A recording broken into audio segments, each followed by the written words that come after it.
하나님 말씀을 지난 주일 설교 본문하고 동일합니다. 로마서 10장 9절에서 15절 말씀을 읽겠습니다.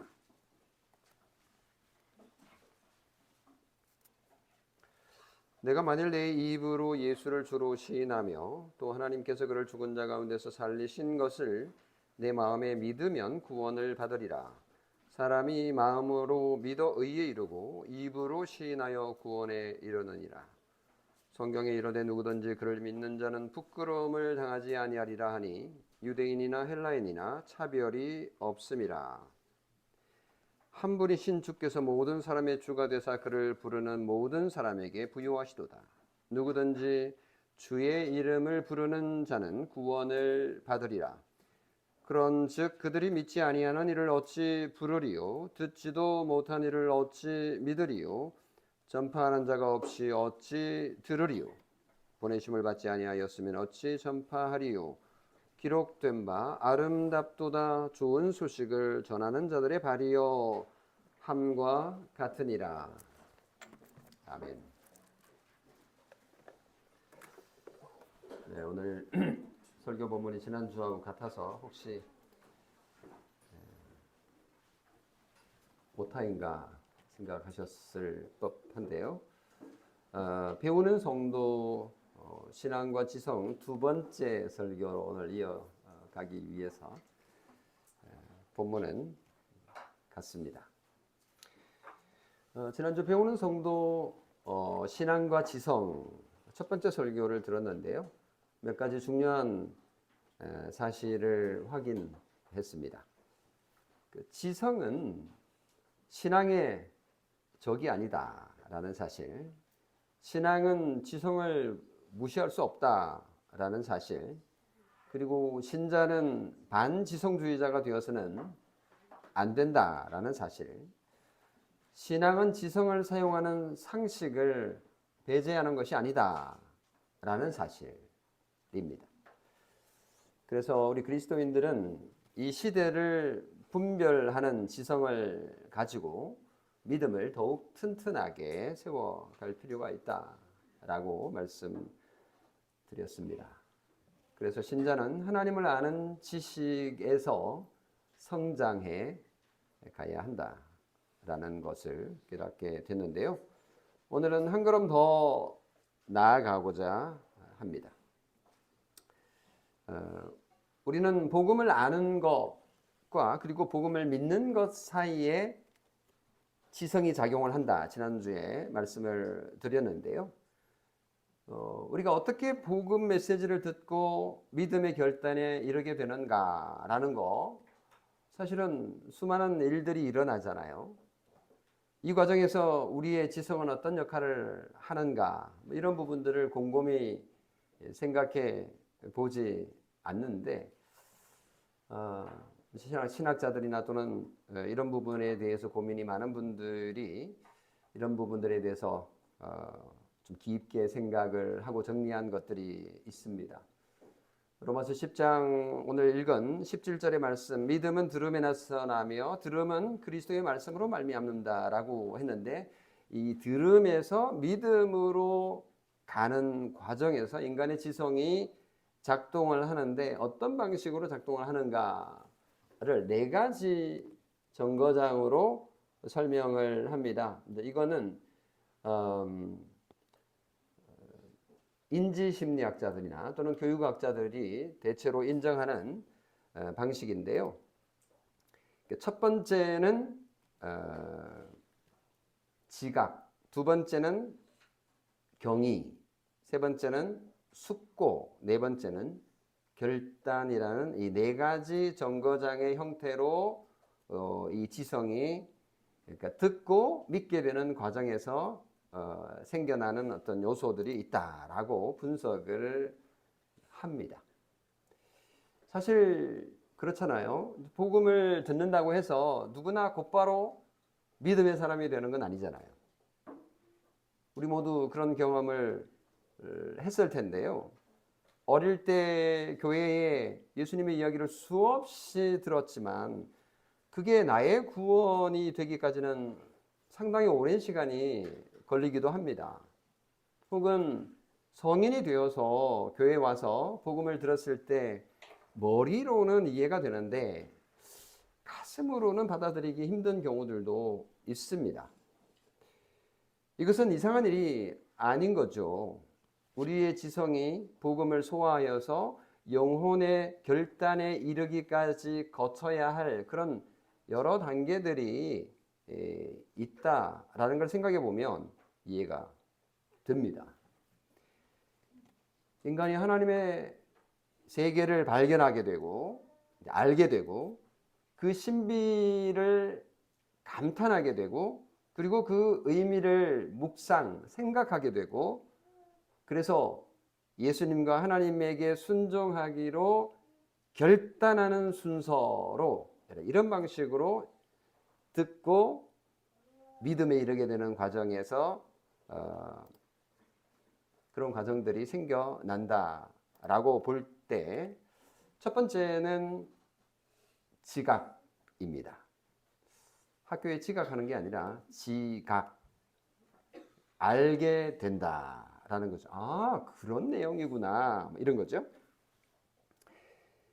우리가 설교를 듣게 되면 제가 설교를 하게 되면 성경을 읽고 설명을 하면 이건 이제 객관적인 정보로 인지를 하게 되지 않습니까? 여러분은 이제 그걸 글자로 요약을 하니까 적기도 하고 메모를 하기도 하고 나중에 이제 설교 요약을 하기도 하는 거죠. 이게 이제 객관적인 정보를 수집하는 단계인 거죠. 아, 이런 내용이구나. 성경에 보니 예수라는 분이 인류의 죄를 위해서 죽으셨다더라 라는 거를 적는 거죠. 머리에 집어넣는 거죠. 이 과정이 바로 지각의 단계라고 보면 됩니다. 우리가 식당에 가게 되면 제일 먼저 보는 게 메뉴판이잖아요. 요즘은 메뉴판이 뭐 컴퓨터로 이렇게 되어 있어가지고 저는 좀 익숙치 않아가지고 늘 좀 실수하고 그러던데 메뉴판을 보는 것의 단계하고 비슷하다고 보면 되겠습니다. 그러니까 아직 음식을 먹지도 않고 실제로 보지도 못했어요. 근데 이게 뭐 어떤 음식일지를 모르니까 옆에 이렇게 시크릿 이렇게 좀 쳐다보면서 참고해서 하는데 사실은 뭐 그것조차 없으면 이 메뉴판을 보고 뭔가를 그냥 생각해야 되는 그런 지식을 얻는 그런 단계이지 않습니까? 그래서 거기 보면 그림이 나오면 이건 매울 것 같아. 아니면 이건 그 뭐가 들어갔는지가 이렇게 적혀 있으니까 이건 달 것 같아. 아니면 이건 실 것 같아. 뭐 이런 식의 지각을 가지게 되는 단계라고 보면 됩니다. 아마 그거 필요 없어. 아무거나 주세요. 뭐 이렇게 할 수도 있지만 뭐 그런 사람도 있어요. 근데 대체로 이런 방식으로 인지하게 되는데 그것처럼 믿음의 세계도 지성적인 이 인지 단계가 없이는 믿음을 갖기가 어려울 겁니다. 오늘 로마서 10장 14절에 듣지도 못한 일을 어찌 믿으리요? 그런 거죠. 아니 뭐 들어본 적도 없는데 읽어본 적도 없는데 어떻게 뭘 믿으라는 거예요? 그냥 믿어 이렇게 할 수는 없는 거잖아요. 그래서 복음을 듣고 그러니까 지각하는, 인지하는 단계가 첫 번째 정거장이라고 볼 수 있습니다.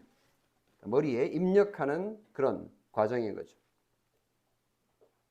목사가 설교를 통해서 복음을 선포하면 그걸 듣고 그 내용을 인지하고 지각하는 단계. 그러면 전파하는 자가 있어야 될 거 아니에요. 전파하는 자가 없이 어찌 들으리요? 그런 거죠. 전파하는 자인 이 목사의 설교가 없이 우리가 어떻게 인지를 하겠습니까? 그래서 복음을 전하는 목사의 말이 중요합니다. 하나님이 살아계시다. 하나님이 이 세상을 창조하셨습니다. 그런데 인간이 하나님을 배신하고 타락했습니다. 그것 때문에 죄가 세상에 들어왔고 모든 인간은 죽게 되었습니다. 하나님은 인간이 살 수 있는 방법을 마련해 주셨는데 그 방법이 하나님의 아들 독생자 예수 그리스도를 이 땅에 보내서 인간의 몸으로 죄가 없으신 분이 우리를 대신해서 죽게 하셨다. 그 죽음은 우리를 대신하는 죽음이었다. 그것을 믿는 모든 자에게, 회개하는 자에게 죄 용서의 복을 주신다. 라는 복음을 전할 때 그 사실을 듣고 지각하게 된다라는 단계가 바로 이 단계입니다. 여러분은 뭐 수십 년 예수 믿으셨으니까 이런 단계를 수십 년 경험해 오신 겁니다.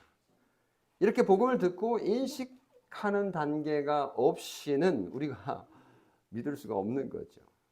이 과정에 지성이 결정적인 역할을 합니다. 만약에 우리가 그런 지적인 능력이 없다면 이런 부분에 있어서 장애가 있는 분을 빼고 우리가 믿음을 갖기가 어려울 겁니다. 두 번째 정거장이 놀람, 경의입니다. 방금 제가 간단하게 복음을 요약해서 하나님이 계시고 인간이 죄인이고 그 죄를 해결하시기 위해서 예수 그리스도를 보내셨고 예수 그리스도를 믿는 자는 죄 용서를 받는다라고 말을 했는데 이게 정말 나를 위한 것이란 말인가? 라고 놀라는 단계가 두 번째 단계입니다. 여러분이 이 복음을 듣게 되었을 때 어떤 느낌이 있으세요? 이게 충격입니까? 이게 놀라운 겁니까? 이게 정말 경이로운 것입니까? 아니면 별 볼 일 없잖아. 무시해도 되잖아. 뭐 말도 안 되는 얘기를 하는 거야. 라는 반응을 보이십니까? 두 가지 보는 반응이 있겠죠? 이게 정말 나를 위한 건가? 온 우주의 창조주 하나님이 계시다면 그 위대한 분이 왜 나 같은 자에게 이런 복을 주신단 말인가? 보잘것없는 나를 위해서 예수님이 대신 죽으셨다고? 말도 안 되지 라고 거절하거나 아니면 정말 그렇단 말이야 라며 놀라는 단계입니다. 어떻게 이런 일이 나에게 가능하단 말인가? 그렇습니다. 성도 여러분, 예수 그리스도의 복음은 단순한 종교적인 지식 이상입니다. 예수 그리스도께서 사람이 되신 것은 정말 이건 기적인 거죠. 세상에 일어날 수 있는 가장 놀라운 사건이고 우주적인 사건입니다. 그리고 예수 그리스도의 십자가, 그리고 십자가 위에서의 죽음, 그리고 장사 지낸 것, 그리고 부활하셔서 승천하신 것, 그리고 성령 하나님을 보내신 이 모든 사건들은 실제로 역사 가운데 일어난 위대한 사건입니다. 이 객관적인 사실을 지각하고 이것이 나에게 어떤 의미가 있는 것인가? 이게 정말 놀라운 일인가? 아니면 하찮은 일로 치부할 것인가? 라는 반응이 두 가지로 나뉘게 되는 것이죠. 아니면 그냥 아무런 반응이 없던가? 여러분은 이런 경험을 해보신 적이 있으신가요? 저는 한때 이런 생각을 했는데요. 여러분도 이런 경험을 하셨는지 모르겠어요. 어느 한순간 온 우주가 나를 위해서 존재한다는 그런 착각 속에 있었던 적이 있었어요. 그러니까 이런 거죠. 내 주변에 있는 모든 것들이 나를 위해서 존재한다라고 이렇게 생각하는 순간 경험해 보신 적 없으세요? 주변의 친구들은 다 조연이고 또 주변에 있는 내 엄마, 아빠, 그리고 형제들, 그리고 또 나하고 친하지 않는 친구들 다 이게 조연으로 나를 위해서 존재하는 그 내가 주인공인 거죠. 그래서 내가 주연 배우인 거예요. 나의 삶은 하나의 연극이라고 생각하며 무대 위에서 펼쳐지는 연극에서 나는 주연이고 다 조연인 거야. 이런 생각처럼 예수 그리스도의 복음이 정말 나만을 위한 것이라고 생각하는, 그래서 놀라는, 정말 하나님을 향해서 이게 뭡니까? 라고 말하게 되는, 그렇게 반응하게 되는 하나님의 사랑에 대해서 놀라는 단계. 이거 충격 아닙니까? 아마 여러분 가운데는 이런 경험을 인생의 한 단계에서 하셨을 텐데요. 하나님을 정말 인카운트, 만나게 되었을 때, 하나님과 대면하게 되었을 때, 그분의 복음을 듣고 충격을 받았던 그런 일들, 그런 경험들이 있을 겁니다. 다 얘기를 들어보면 그런 경험들이 뭐 크고 작은 경험들이 있어요. 근데 오랜 신앙생활을 하면서 특별하게 그런 경험은 없지만 아주 지그시 또 경험하는 분들도 있어요. 근데 또 어떤 경우는 오랜 신앙생활을 하다 보면 이 경의를, 이 놀라운 하나님의 은혜에 대해서 잊어버리는 경우들도 있습니다. 한때 그런 정말 경의를 느꼈지만 지금은 더 이상 그런 거 없어 라고 생각되는 경우들도 있습니다. 복음을 처음 들었을 때는 정말 얼마나 감격했는지 온몸이 전율하고 정말 온 세상이 나를 위해서 존재하는 것 같은 그런 놀라운 경험들을 하셨을 텐데 어느새 그런 것들을 잊어버리게 되는 순간, 그런 경험들도 하셨을 겁니다. 그래서 이 두 번째, 하나님을 향한, 하나님의 복음을 향한 경의, 놀람, 이것이 두 번째 단계라고 하면, 세 번째 단계는 숙고하는 것입니다.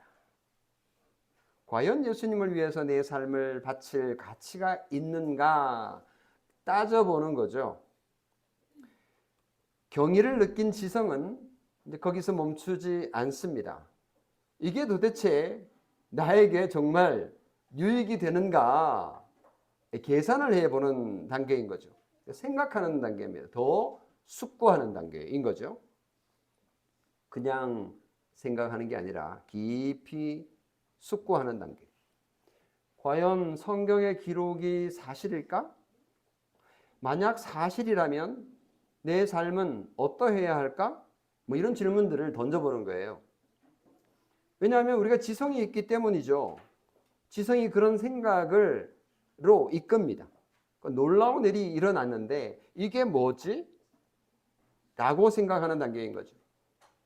이 단계에서 우리는 내적으로 내면을 바라보게 될 때 내 죄가 얼마나 심각한지를 보게 될 겁니다. 우리 바깥을 쳐다보게 될 때에 하나님의 존재를 보게 될 겁니다. 그래서 하나님을 바라보게 되고 숙고하게 될 거고 하나님의 거룩함과 동시에 우리의 죄를 거룩하지 않음을 바라보게 될 겁니다. 그때 우리는 고민하게 되겠죠. 난 정말 하나님 앞에 설 수 없는 비참한 죄인이야. 나는 이 복음을 받을 자격이 없어. 정말로 예수님이 공짜로 나에게 이 큰 사랑을 주신단 말인가? 나는 아무것도 한 것이 없어. 내가 지금까지 살아온 거 생각해 보면 잘한 것보다 못한 게 훨씬 큰 걸 이렇게 계산하는, 생각하는, 숙고하는 단계라고 할 수 있습니다. 이런 거는 믿음 없는 행동이 아니라 믿음으로 가는 단계 가운데 자연스럽게 나오는 것들이라는 사실을 기억하시기 바랍니다. 우리가 요즘 집값이 비싸서 한 평에 뭐 3억 원을 호가하는 그런 상황이라고 하는데 이 비싼 집을 이제 사게 될 때에 생각해 보세요. 그 집을 살 때 그냥 대충 삽니까?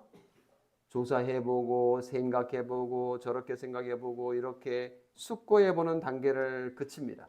그 집에 등기부등본이 정확한지 깨끗한지 혹시 뭐 문제가 없는지 주변 시세를 살펴보고 직접 그곳에 가서 확인해 보고 건물의 구조를 검토해 보고 정말 신중하게 결정을 하기 위해서 정말 생각을 많이 하게 되지 않습니까? 뭐 수십억짜리 부동산을 충동적으로 구매하는 사람은 없을 겁니다. 그런데 영원한 생명이 걸린 복음 앞에서 지성적인 이 숙고의 단계 없이 행동하는 거, 그거 이상한 거 아니겠어요? 그래서 복음은 우리에게 경솔한 결정을 강요하지 않습니다. 예수님도 이렇게 말씀하셨는데요. 너희 중에 누가 망대를 세우고자 할진대 자기의 가진 것이 준공하기까지 족할는지 먼저 앉아 그 비용을 계산하지 아니하겠느냐. 누가복음 14장 28절에 그렇게 말씀하셨어요.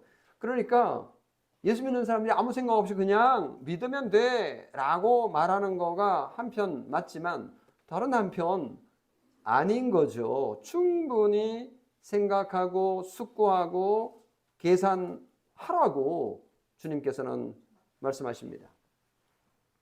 비용을 계산하라는 말은 지성을 사용해서 생각하라는 뜻입니다. 이 숙고의 단계에서 우리의 희망과 또 우리에게 생기는 두려움이 하나님 앞에서 정직하게 드러나게 될 겁니다. 우리 자신을 바라보면 희망이 없고 소망이 없고 그냥 울고 싶고, 그러나 예수 그리스도를 바라보게 될 때에 그래도 우리에게 희망이 있다라는 사실을 발견하게 되는 단계인 거죠.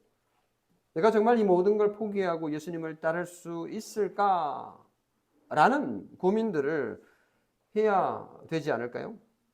이 고민은 진지한 지성의 산물입니다.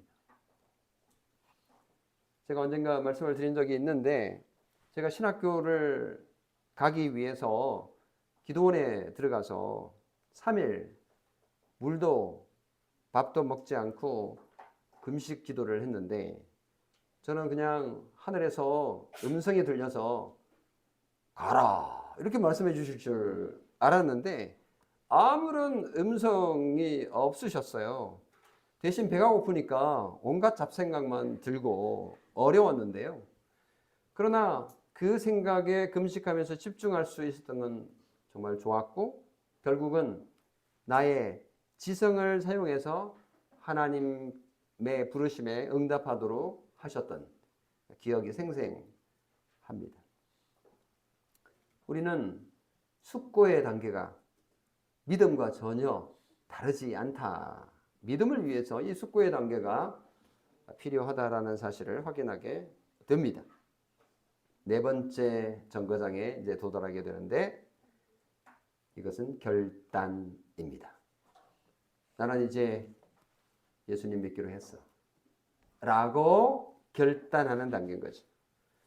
이게 그냥 한순간에 오는 게 아니라 이런 첫 번째 인지하고 그리고 놀라고 그리고 생각하고 그리고 결단하는 단계로 이어집니다. 모든 지성적인 검토를 마친 뒤에 의지를 동원해서 복음을 나의 것으로 받아들이는 단계인 거죠.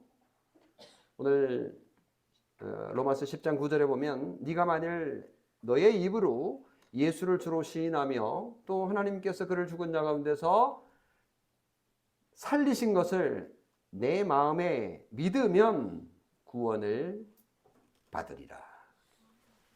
입으로 시인하고 마음으로 믿는다는 것, 이게 바로 이제 마지막 결단의 단계를 요구하는 거죠. 단순히 정보의 좋아요를 누르는 정도가 아닙니다. 내 인생의 항로를 예수 그리스도께로 완전히 꺾는 그런 실존적인 자발적인 의지적인 선택의 단계인 거죠.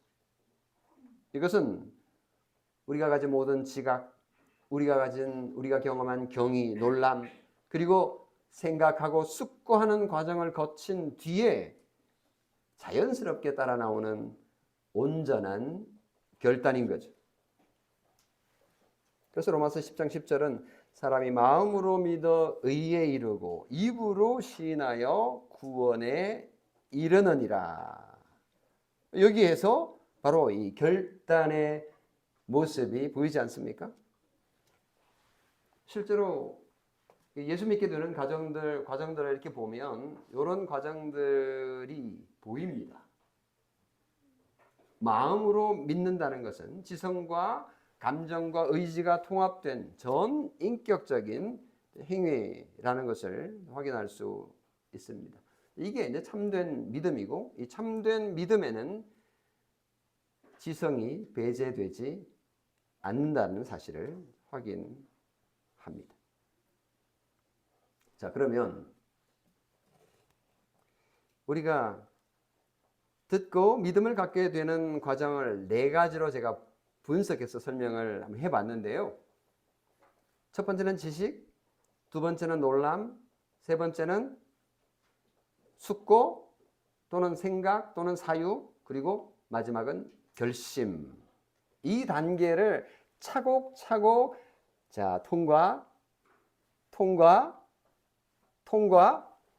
통과 이렇게 해서 네 가지를 다 통과하기만 하면 우리는 구원에 이를 수 있다라고 또 결론을 내리면 정확할까요? 이게 참 믿음이라는 거가 신비합니다.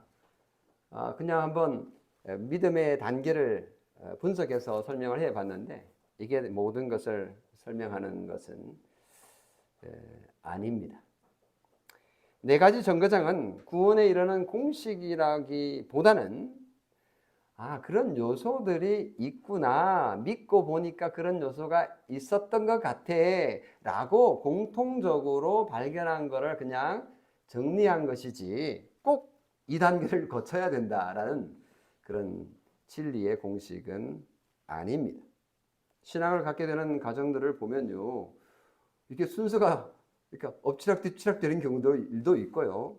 또 중간부터 시작하는 경우들도 있어 보이고요. 또 어떤 경우는 네 가지 경우가 한 번에 그냥 축약해서 일어나는 경우들도 있습니다. 바울의 회심을 보면 그런 것 같아요. 그냥 어느 한순간 다메섹 도상에서 하나님을 만나서 그냥 한순간 이 네 가지 경우가 다 일어난 거 아닌가 라고 생각할 수 있는 거죠. 그래서 믿음에 이르는 마지막 최종적인 요인은 뭐냐? 그것은 바로 성령 하나님의 일하심입니다. 성령 하나님이 이 모든 과정에 일하십니다. 인간이 믿음을 갖게 되는 과정에서 지성을 사용하게 되는데 성령 하나님께서 이 지성을 활용하시는 거죠. 그런데 우리의 지성이 죄로 인해서 어두워졌기 때문에 이 지성이 제대로 발휘되지 못할 수 있는 거죠. 대체로는 제대로 기능하지 못하는데 성령 하나님께서 도와주시면 이 지성이 바르게 기능하게 되는 것이죠. 에베소서 4장 18절에 보면 그들의 총명이 어두워지고 그들 가운데 있는 무지함과 그들의 마음이 굳어짐으로 말미암아 하나님의 생명에서 떠나 있도다라고 표현했는데 이게 바로 인간의 지성의 현 주소인 거죠. 성령 하나님께서 각 단계에서 도와주시지 않으시면 우리의 지성으로는 도저히 하나님을 만날 수도 없고 그 진리를 깨달을 수도 없고 놀랄 수도 없고 숙고하도록 제대로 생각할 수 없고 그리고 결단할 수도 없는 것이 믿음의 세계입니다. 죄로 인해 어두워진 인간의 지성, 나의 지성은 스스로 내 힘으로 복음의 신비에 도달할 수 있다? 없다? 없습니다.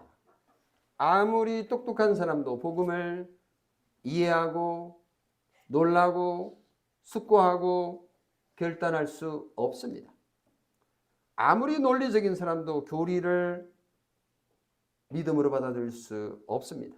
아무리 똑똑한 철학자라도 하나님과 그분의 복음에 대해서 콧방귀 낄 수도 있어요. 숙고하지 않습니다. 인간 자신의 힘으로는 복음의 진리대로 살겠다고 결심할 수도 없습니다.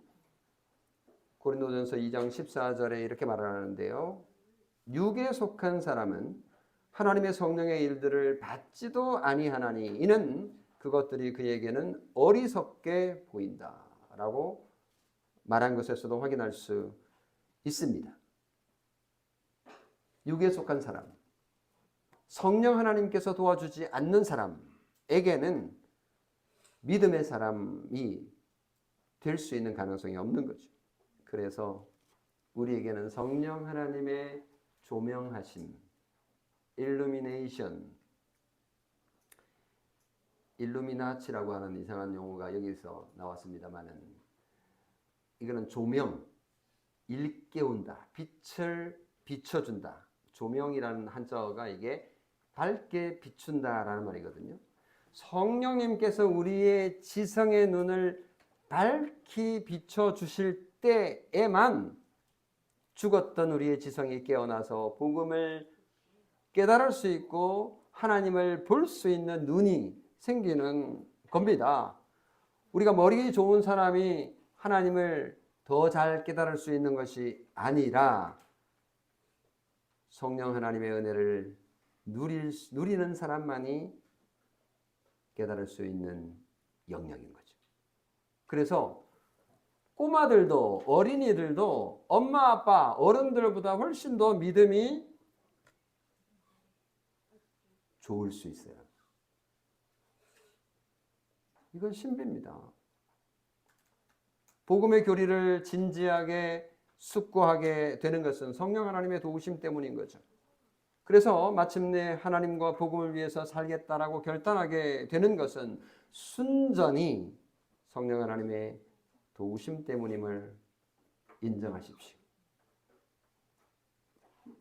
시편 119편 18절에 시편 기자는 이렇게 기도합니다. 우리는 이 기도를 배워서 믿음의 사람이 되어야 되겠는데요. 내 눈을 열어서 주의 율법에서 놀라운 것을 보게 하옵소서. 내 눈을 열어서 주의 율법에서 놀라운 것을 보게 하소서. 이 말은 내가 눈을 닫고 산다는 뜻이잖아요. 나는 하나님의 그 진리를 볼 마음이 없는 거예요. 그러니까 안 보고 싶은 거죠. 성령 하나님께서 우리의 눈을 밝히셔서 열어서 놀라운 하나님의 법을 보게 해달라고 기도했는데 우리도 마찬가지 이런 자세가 필요합니다. 내가 열심히 배우겠다는 각오 당연히 필요하지만 그보다 먼저 성령 하나님께서 내 지성의 눈을 열어주시기를 기도해야 합니다. 성령 하나님의 조명하심이 필요하다는 거죠. 그래서 제가 설교를 하기 전에 제가 기도하는 그 기도는 성령의 조명하심을 위한 기도입니다. 성령님 우리의 마음을 열어주세요. 우리의 눈을 열어주세요. 우리의 귀를 열어주세요. 이렇게 성령의 조명을 위한 기도가 그 순서 안에 들어있어요. 그만큼 중요한 것이 성령 하나님의 일하심인 거죠. 물론 성령 하나님의 조명이 필요하다는 말이 인간의 지성적인 노력이 필요 없다라는 뜻은 아닙니다. 성령 하나님께서 우리의 지성을 당연히 사용하십니다. 설교를 통해서 또 성경을 통해서 그리고 성경 공부를 통해서 복음이 우리에게 들어오게 되죠. 그때 우리의 지성이 성실하게 활동을 합니다. 그때 성령 하나님의 일하심으로 그 지성이 바르게 사용되기를 바라며 기도하는 것이죠. 오늘 우리는 4가지 정거장을 확인했습니다. 첫 번째 정거장이 뭐였죠? 지각이었습니다. 복음의 내용을 머리로 이해하게 되는 단계입니다. 두 번째 정거장은 경의, 한자어로 합시다. 경의, 놀람 이렇게 할 수 있는데 경의. 이것은 그 복음이 나를 향한 하나님의 사랑임을 깨닫고 놀라는 단계죠. 세 번째 정거장은요, 숙고입니다. 이 복음이 진실인지 내 삶을 다 바칠 만한 것인지 깊이 생각해 보는 단계입니다. 네 번째 정거장은 결단. 모든 검토를 마치고 이제 예수 그리스도를 나의 구주로 받아들이는, 그래서 그분을 위해서 한평생 살겠다라고 하는 단계입니다. 이 모든 단계에는 반드시 필요한 것이 있습니다. 그것이 뭐죠? 성령의 조명입니다. 오늘 우리는 두 가지 기도를 드리면 좋겠습니다. 첫 번째는 아직 신앙적인 결단에 이르지 못한 분이 있을 수 있습니다. 그렇다면 나는 정거장 어디에 서 있는지를 생각해 보십시오. 지각은 했는데 경의가 없을 수도 있습니다. 경의는 느끼는데 아직 숙고의 단계에 머물러 있다. 숙고는 마쳤지만 아직 내가 결단을 못 내리고 있다. 뭐 그럴 수 있는 거죠. 이런 분에게는 성령님께 기도하십시오. 성령 하나님께서 여러분의 걸음을 친히 이끌어 주실 것입니다. 두 번째 기도는요, 우리가 이미 결단까지 마치고 세례도 받고 오랫동안 교회를 다니고 있습니다. 신자죠. 그렇다면 그 결단이 더 굳건해지고 더 깊어지도록, 그리고 더 풍성해지기를 기도하십시오. 믿음은 한 번의 결단으로 끝나는 그런 단계가 아닙니다. 지각과 경의와 숙고와 결단의 과정은 신앙의 여정 내내 반복됩니다. 매주일 설교를 들을 때마다 다시 그 과정을 걸어갑니다. 더 깊이 지각하고 더 크게 경이로워하고 더 치열하게 숙고하고 더 온전히 결단하는 것, 이 과정이 바로 성화의 과정입니다. 로마서 10장 15절 하반절에 이사야서를 인용하면서 이렇게 선포하는데요, 들어보십시오. 아름답도다 좋은 소식을 전하는 자들의 발이여. 이 아름다운 소식, 복음은 오늘 이 시간에도 이 자리에서 선포되고 있습니다. 우리의 지성이 이 복음을 온전히 받아들이기를, 그래서 우리의 삶 전체가 경의로 가득 채워지기를 기도합시다. 성령님께서 오늘 이 예배 가운데 우리의 이성을 환히 밝혀주시고 죽었던 우리의 지성을 일깨우고 복음의 위대한 것들을 볼 수 있게 기도하십시오. 시편 119편 18절을 읽으면서 설교를 마무리하겠습니다. 내 눈을 열어서 주의 율법에서 놀라운 것을 보게 하옵소서. 아멘. 기도하겠습니다.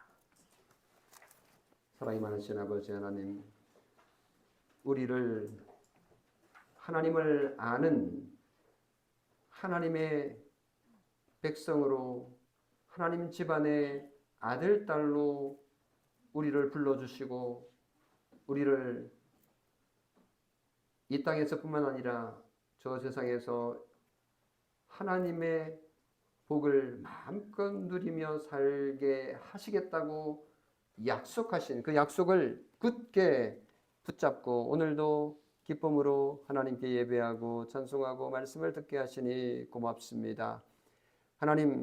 하나님께서 우리를 부르시고 우리에게 말씀을, 복음을 전해줄 때에 우리가 듣고 믿음에 이르는 과정, 여러 과정들을 거치면서 성령 하나님께서 도와주셔서 우리에게 친히 이끌어 주셨음을 감사하고 감사드립니다. 하나님 아버지의 시간, 성령 하나님의 도우심으로 이 복음을 듣고 믿어 순종케 하는 하나님의 놀라운 역사가 우리 가운데 있게 하시고 이런 일들이 다 우리 교회를 통해서 날로 날로 많아지기를 소원합니다. 복음이 혼탁한 이 시대에 하나님의 복음이 바르게 전파되고 주님께서 영광을 받으시는 놀라운 일들이 교회를 통해서 일어나기를 소원합니다. 우리 주 예수 그리스도의 이름으로 기도합니다. 아멘.